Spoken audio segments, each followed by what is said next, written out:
Everyone, welcome to Coffee with the Pastor. Just a couple of things as we to continue to discuss uh, our subject, which is hearing the voice of God. Mark 4, take heed what you hear. Now that's an interesting thing. With the same measure you use will be measured to you, and to he who hears, more will be given. And you can ask the question, of course, well, what are you talking about? And it's really that you grow as fast as you want to. You go and grow at the pace you select. Your spiritual growth depends on you, not me. You think it depends on your pastor or teachers. My job is to set the table. You eat as much as you want. If you want to go slow mo or you don't want anything, that's what you get. You won't get more than you are interested in proceeding.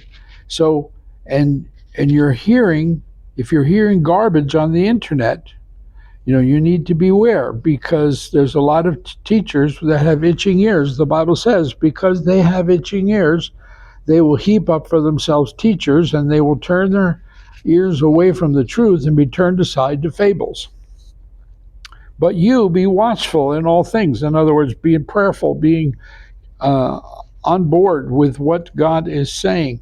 You have to be careful, because you like prosperity gospel, you like a happy message. It may be completely garbage, but you're listening to it because it makes you happy.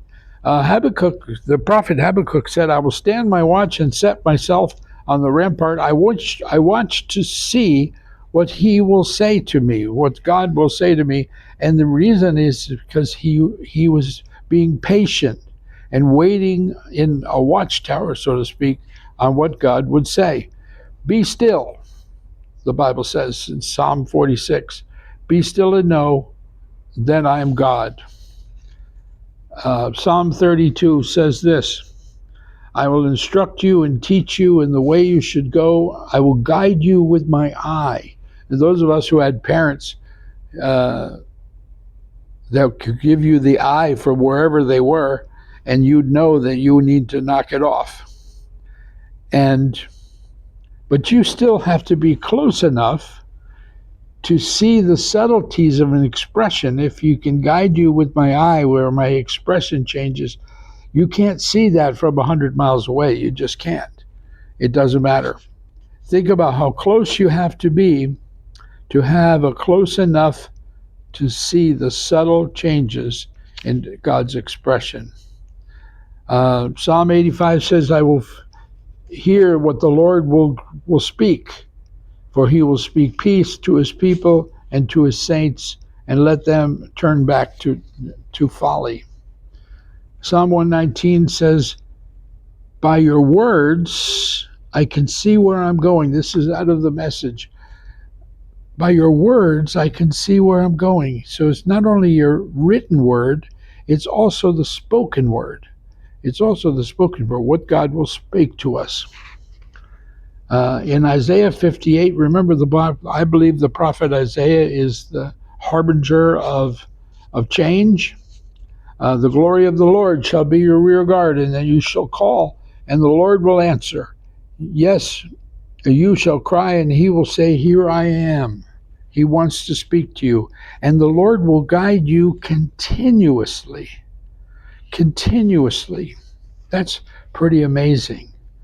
And the prophet Isaiah, remember, he brings change.